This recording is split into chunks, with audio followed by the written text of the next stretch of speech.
زہراز story YouTube channel کو دیکھنے والوں کو خوش آمدید کہتے ہیں۔ کہانی شروع کرنے سے پہلے اگر آپ نے ہمارے چینل کو سبسکرائب نہیں کیا تو ابھی جلدی سے کر دیجیے تاکہ آنے والے تمام ویڈیوز آپ تک پہنچ سکے۔ شکریہ۔ آج اتوار تھا اور حسب معمول گھر میں بہت رونق لگی تھی۔ سب کی چھٹی تھی۔ اتوار کو اس کی نندیں بھی آنے والی تھیں۔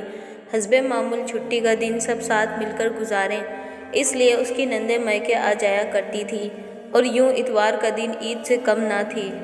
تمام گھر والے اس کے کمرے میں پرجمان ہوتے تھے۔ خوشگوار ماحول میں دن میں گزرتا تھا۔ آج بھی صبح ہی اس کے شوہر نامدار نے کمرے کی سیٹنگ میں مدد کرواتے ہوئے اماں کا ارشاد جاری کیا۔ اماں کہہ رہی ہیں بہو سے کہو نیا جوڑا پہن کر اچھے سے تیار ہو جائے، اور وہ سن کر مسکرا دی۔ اس کی ساس ہر ہفتے اس کو نیا جوڑا پہننے کی تاکید کرتی، جس کو کبھی وہ ٹال جاتی تو کبھی عمل کر لیتی۔ کیا سوچ رہی ہو؟ شوہر نامدار نے اس کی آنکھوں کے سامنے ہاتھ لہرایا۔ کچھ نہیں، وہ آنکھوں میں آئی نمی کو صاف کرتے ہوئے مسکرائی اور کمرے کی سیٹنگ پر ایک آخری تفصیلی نگاہ ڈالنے کے بعد اماں کے پاس چلی آئی جو تسبیح پڑھ رہی تھی۔ اماں کیا منگواؤں پکانے کو؟ اس نے اماں سے پوچھا تو وہ بولی، بیٹا تم تیار نہیں ہوئی، ادھر آ میرے پاس بیٹھ۔ وہ اسے پاس بٹھا کر اس کا سر سہلانے لگی۔ پتر تو ابھی نئی دلہن ہے، ابھی تو شادی کو 6 مہینے نہیں ہوئے، یوں حال بکھیر کے پھرتی ہے۔ تیری عمر میں تو ہمارا میک اپ اور مہندی پھیکی نہیں پڑتی تھی۔ کتنی بار سمجھایا ہے تیار ہو کر رہا کر، سجی سوری میری بیٹی تو پرائے گھر کی ہو گئی ہے، اب تو میرے گھر کی رونق ہے، تو ذرا اپنے چہرے پر بھی رونق لا میری بیٹی۔ اور ابھی دن پڑا ہے، ناشتہ سب نے کر لیا ہے، سونی اور غزل جب آ جائیں گی تو دن میں تینوں مل کے بنا لینا کھانا، اب تو تیار ہو جا کے۔ اچھا اماں۔ وہ اماں کی بات سن کر بے دلی سے تیار ہونے چلی آئی۔ جب سے وہ سسرال بیاہ کر آئی تھی اس کے دل کے سارے ڈر جو آج تک سسرال کو لے کر تھے، ظالم ساس، نند، دیور اور بیچاری بہو، وہ سب دور ہو گئے تھے۔ وہ سوچا کرتی بہت ساری بددعاؤں کے باوجود شاید کوئی چپکے سے دی گئی اس کے ماں بابا کی دعا لگ گئی اس کو کہ اس کے میکے کے بعد پھر سے میکا مل گیا تھا۔ اس کی ساس اس کی تعریفیں کرتی نہ تھکتی تھی۔ دیور اس کے حکم کو بجا لانا اپنا فرض سمجھتے تھے۔ وہ جو نکمی بیٹی تھی، ہمیشہ ڈر لاحق رہتا تھا کہ سسرال کی ذمہ داری، ساس کے نخرے کیسے برداشت کرے گی، شوہر کے ناز کیسے اٹھائے گی۔ جب سسرال آئی تو ہر ڈر دور ہو گیا۔ اس کی ساس روایتی ساسوں سے بالکل الگ نکلی۔ کبھی اس کے لیٹ اٹھنے، دیر تک جاگنے، سونے پر اعتراض نہ، کبھی اس کے روز آن لائن شاپنگ کے ڈھیروں پارسل جن پر اس کے بیٹے کے ہزاروں لگتے، ماتھے پر بل ڈالا نہ کبھی اس پر کسی کام کا بوجھ ڈالا۔ اس کے 6 دیور، 2 نندیں تھیں۔ نندوں کی شادی ہو گئی تھی اور دیور سب ابھی کنوارے تھے۔ دیور اس کے بھائیوں، اس کی نندوں کی طرح تھے جن کے ہوتے ہوئے اسے سب آسان لگتا۔ وہ کھانا بنا کے دیتی تو بوڑھی ساس اور دیور ممنون ہوتے۔ کھانا کیا، صرف سالن اور چاول بنایا کرتی۔ روٹیاں پکانے کی وہ میکے میں بھی چور تھی۔ ادھر آ کر بھی کہہ دیا، اماں مجھے روٹی نہیں بنانی آتی، آپ کے بیٹے کو پہلے بتایا شادی سے پہلے کہ مجھ سے بس 3 روٹی ٹھیک، پھر خراب ہونا شروع ہو جاتی ہے۔ اماں اس کی بات سن کر مسکرا دی تھی۔ اچھا پتر کوئی بات نہیں، تو 3 بھی نہ پکانا، بازار سے آ جایا کرے گی یا آٹا گوندھ دیا کر، کبھی لگوا لایا کریں گے تندور سے بچے۔ اور وہ خوش ہو گئی کہ چلو روٹیوں سے تو بچی۔ اماں مجھے برتن دھونے سے بہت الجھن ہوتی ہے، میرے ہاتھ خراب ہو جاتے ہیں سب ہاتھوں کے رنگ کا۔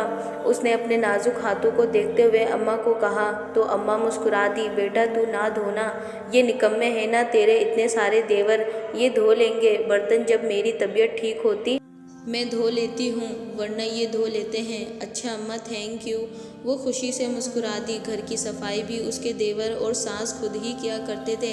اس کے ذمے بس اپنے کمرے کی صفائی تھی، اس میں بھی برابر سے مدد شوہر نامدار کرواتے، اور جب زیادہ کمرہ پھیلا لیتی تو دیور مدد کو آ پہنچتے۔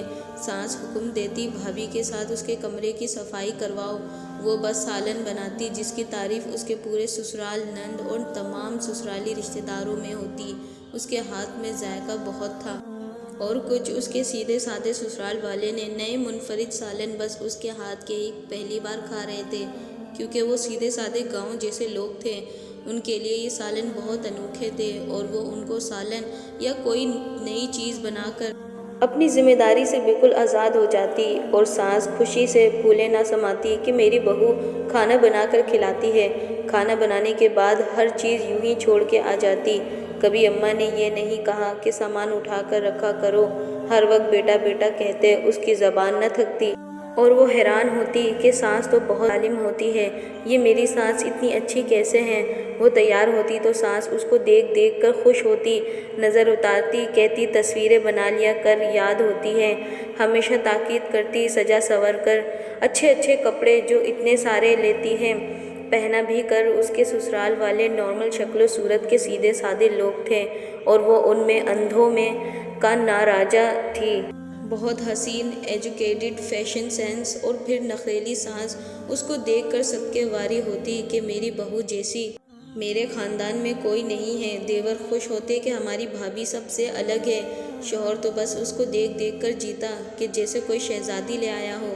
اس کے ناز نخرے اٹھانا، فرمائشیں پوری کرنا، اس کو مہنگی شاپنگ کروانا اس کا اولین فرض تھا، اور سب کو فخر سے کہتا کہ میری بیوی بڑی قسمت والی ہے، اس کے نصیب کا اللہ مجھے بہت دیتا ہے۔ اور سب سسرال والے اس کی بات سے 100% ایگری ہوتے، اور تب اس کی آنکھوں سے آنسو بہہ نکلے جب اس کی ساس نے اس کو پاس بٹھا کر اس کے لمبے سلکی الجھے بالوں کو کھولا اور کہا، اتنے پیارے بال ہیں، کیسے خشک کر کے رکھے ہیں، اور تیل کی مالش شروع کر دی اور کہا، ہر 2 دن بعد مجھ سے تیل لگوایا کر، یہ تیرے بال بہت لمبے ہونے والے ہیں، ان کا خیال رکھا کر، دنوں میں گھنٹوں تک آ جائیں گے۔ اور پھر اماں اس کے بالوں میں تیل لگاتی، چٹیاں کرتی، اور وہ حیران ہوتی کہ ایسی سانس تو فلموں ڈراموں میں ہوتی تھی، اپنی ممی سے سنا کرتی تھی، مگر آج خود ایسی سانس سسرال پا کر وہ خوش تھی کہ اس میں تو کوئی ایسی کوالٹی نہ تھی۔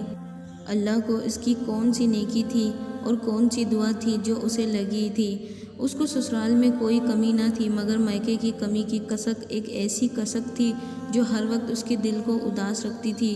اس کی نظر دروازے سے لگی رہتی تھی کہ شاید کبھی اس کے میکے سے کوئی آئے، اس کو آ کر گلے لگا لے اور کہے، ہم نے تجھے معاف کیا اس گناہ، اس غلطی کے لیے جس کے لیے ان کا دل بہت دکھا، جس غلطی کے لیے اس پر اس کے گھر کے دروازے اس پر بند ہو گئے تھے۔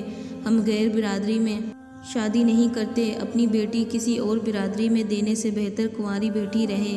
اس کے گھر والوں کی سوچ سختی کبھی اس کو ہمت نہیں دے پائی تھی کہ وہ اپنے دل کی بات کسی کے سامنے کر سکے، اور بس پھر پتہ نہیں کب کیسے اپنی محبت کے ہاتھوں مجبور ہو کر اس نے کورٹ میرج کا فیصلہ کر لیا تھا۔ اس کے شوہر کی پوری فیملی اس کے لیے راضی تھی اور دل سے اس کا ویلکم کیا تھا۔ اس کو اس کے شوہر نے گھر میں، خاندان میں عزت دلوائی، بڑی بہو کا مقام دلوایا تھا۔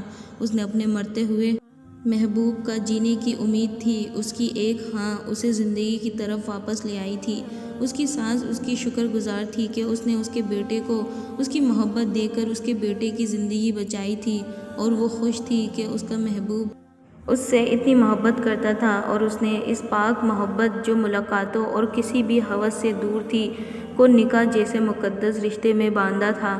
ہاں مگر اس نکاح، اس شادی کے بعد اس کے اپنے اس سے دور ہو گئے تھے، اور اس کو اس کے بدلے بہت الزام جو کوئی ایک بھی سچ نہ تھا سہنے اور سننے پڑے تھے، مگر اس نے سب خاموشی سے سہا تھا۔ اس کا دل سخت نہیں تھا، مگر اس کو خود کو سخت بنا دیا تھا، اندھا بہرا گونگا، شاید اس نا معاف کرنے والی غلطی کی سزا کے لیے۔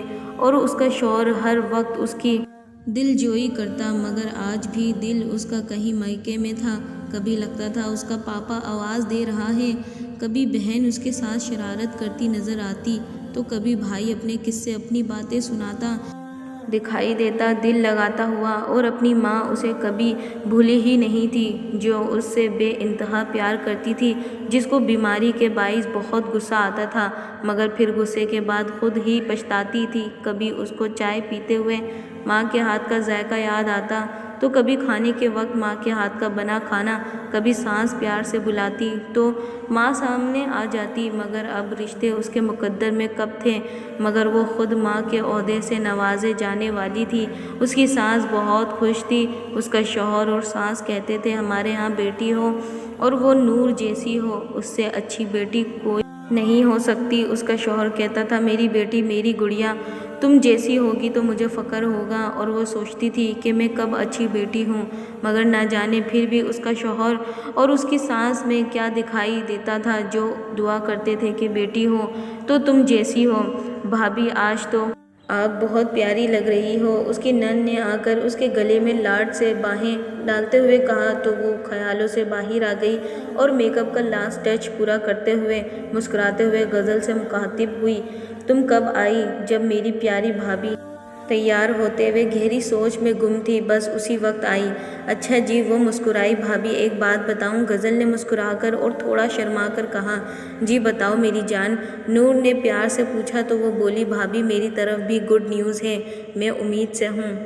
سچ؟ ارے یہ تو بہت اچھی خبر سنائی تم نے، اللہ کا لاکھ شکر، اللہ پاک پیارا سا بیٹا دے تمہیں۔ بھابھی بیٹا نہیں بیٹی، دانش کو اور مجھے بیٹیاں بہت پسند ہے، اور اللہ جس گھر پہلی اولاد کی صورت بیٹی دیتا ہے اس سے راضی ہو جاتا ہے، اور میں نے تو آج نماز فجر کے بعد دعا کی ہے کہ خدا مجھے نور بھابھی جیسی بیٹی دے۔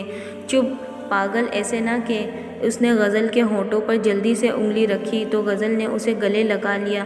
بھابھی سب میں مجھے خوشی ہوگی آپ جیسی بیٹی ہوئی تو۔ اور اس کی آنکھیں آنسوؤں سے بھیگ گئے ان محبتوں کو پا کر، نہ جانے جو کن بددعاؤں کے درمیان چوری چوری نیکی کی صورت مل رہی تھی، اور اس نے فیصلہ کر لیا اپنی زندگی کو خاموش راز کی صورت جینے کا، اور آج اس نے اپنے دل کے اندر امید کی سبھی کھڑکیاں، سبھی در بند کر دیے جو بار بار بجتے تھے کہ اس کے دروازے پر کبھی اس کے مائکے سے کوئی آئے گا، یہ احساس جگاتے تھے۔ آج اس نے یہ خود کو باور کرا دیا تھا، کچھ دروازوں کے تالوں کی چابیاں نہیں ہوتی اور کچھ دروازے کبھی نہیں کھلتے۔